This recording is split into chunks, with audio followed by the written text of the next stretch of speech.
De onde vêm os cometas? Qual o tempo de vida deles? Do que são formados?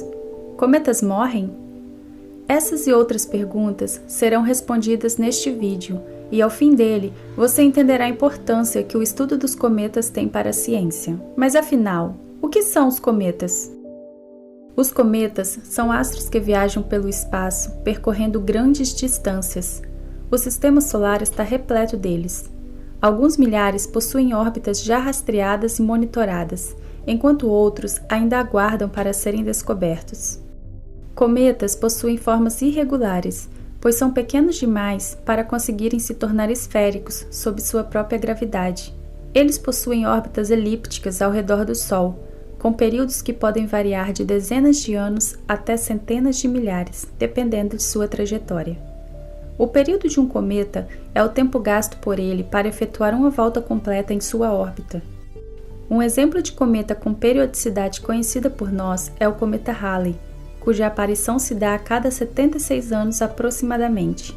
Os cometas são os corpos que mais se afastam e se aproximam do Sol, e isso acontece devido à alta excentricidade de suas órbitas, ou seja, suas órbitas são elipses que possuem o Sol como um dos focos. Eles têm sua origem nas regiões mais frias do sistema solar e, por isso, são corpos literalmente congelados. Mas em que consiste a estrutura dos cometas? Cometas são formados por gelo, rochas e gases, e a ciência divide a estrutura de um cometa em núcleo, coma e cauda. O coma é uma atmosfera que circunda o núcleo, formada por gases e poeira. Ao se aproximar do Sol, o núcleo do cometa é aquecido, liberando essa camada de gases e poeira que absorve a energia do Sol e a reflete na forma de luz visível. Essa atmosfera brilhante é muito extensa, podendo chegar a um diâmetro médio de 100 mil quilômetros, o que equivale aproximadamente a 9 vezes o diâmetro da Terra. O núcleo é a menor parte da estrutura do cometa, formado por material rochoso coberto por moléculas congeladas. O tamanho do núcleo pode variar de alguns metros até dezenas de quilômetros, sendo que tamanhos típicos se encontram na faixa de 5 a 10 quilômetros de comprimento. Quando o cometa aproxima-se do Sol, o gelo presente no seu núcleo sublima-se, transformando-se diretamente em gases.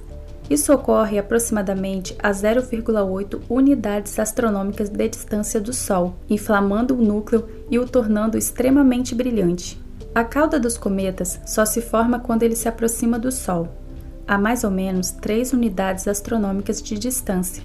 Eles podem apresentar duas caudas, uma formada de gás ionizado e outra formada de poeira e gás neutro. Essas caudas surgem da interação do coma com os ventos e radiações solares quando o cometa se aproxima do Sol. A cauda de gás ionizado é retilínea, sendo formada devido à interação com os ventos solares, que possuem altas velocidades. Já a cauda de poeira e gás neutro é devido à radiação solar, que arrasta essa matéria na direção oposta ao Sol. Assim, à medida que o cometa se aproxima do Sol e a cauda surge, ele estará em sentido contrário ao movimento do cometa.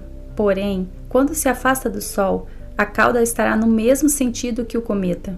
O comprimento da cauda pode chegar a 200 milhões de quilômetros, ou seja, pode ultrapassar a distância entre o Sol e a Terra, que é de 150 milhões de quilômetros.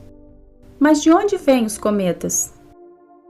Os cometas vêm basicamente de 3 lugares: da nuvem de Oort, do cinturão de Kuiper e do espaço interestelar. A Terra está a 150 milhões de quilômetros de distância do Sol, ou seja, uma unidade astronômica. Netuno, que é o 8º planeta a partir do Sol, está a cerca de 30 unidades astronômicas de distância. O cinturão de Kuiper é uma região que se situa além da órbita de Netuno e se estende desde a órbita de Netuno até aproximadamente 50 unidades astronômicas do Sol. Essa região contém milhares de corpos de diversos tamanhos que orbitam ao redor do Sol. A nuvem de Oort, por sua vez, situa-se muito mais distante do Sol, circundando todo o sistema solar, de 10 mil a 100 mil unidades astronômicas de distância.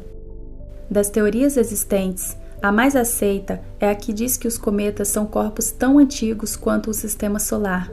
Foram formados da mesma matéria que os planetas e são restos da condensação da nebulosa solar que ficaram retidos na nuvem de Oort e Kuiper.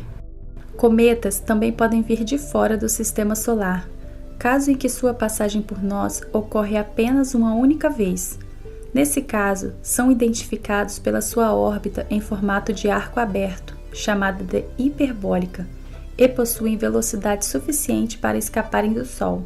Mas se os cometas vivem nessa região tão distante do Sol, o que os traz de vez em quando ao sistema solar interno? Assim como todos os corpos no espaço, os cometas estão sujeitos ao efeito da gravidade que os outros corpos exercem sobre eles, sofrendo influências tanto dos planetas do nosso sistema solar como de estrelas próximas fora dele. O movimento das estrelas dentro da galáxia e dos planetas dentro do sistema solar podem causar perturbações na nuvem de Oort e Kuiper. Dessa forma, os cometas podem ser arrancados para fora do sistema solar e sair a vaguear pelo espaço, mas também podem ser puxados para dentro do nosso sistema e mergulharem numa órbita elíptica em direção ao Sol, sendo capturados e se tornando um cometa periódico.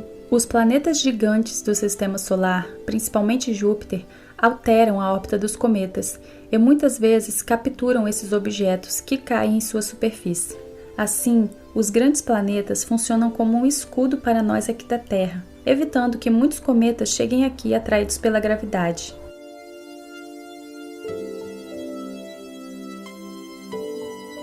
Depois que entra numa órbita periódica dentro do sistema solar, um cometa pode existir por milhares de anos percorrendo sua trajetória elíptica. Porém, isso não dura para sempre. Cada vez que o cometa passa nas proximidades do Sol, ele perde um pouco de sua massa exterior.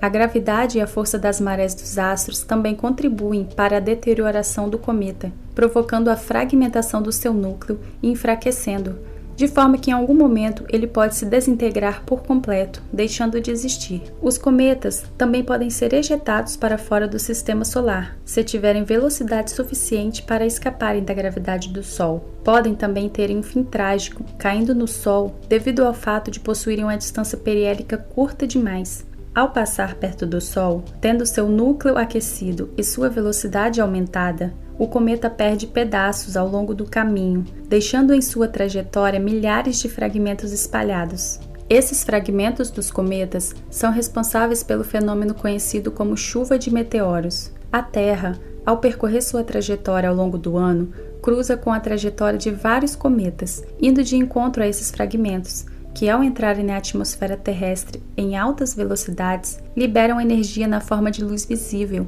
devido ao atrito com os gases da atmosfera, criando o que popularmente chamamos de estrelas cadentes. Como o movimento da Terra é periódico, todos os anos cruzamos as mesmas trajetórias de cometas, e por isso algumas chuvas de meteoros famosas recebem nomes específicos e possuem previsão de quando ocorrerão.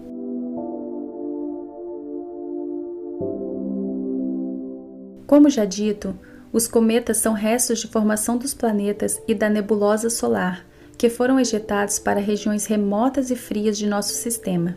Dessa forma, estudar os cometas quando eles se lançam sistema solar adentro é uma oportunidade única de conhecer a matéria que foi utilizada na formação de nossos planetas, pois os cometas ficaram literalmente congelados. Acredita-se que grande parte da água presente em nosso planeta se deve a colisões com cometas no passado, pois cometas carregam grandes quantidades de água congelada, e na pré-história da Terra, quando ainda não possuíamos uma atmosfera totalmente formada, as colisões com cometas ocorriam com grande frequência.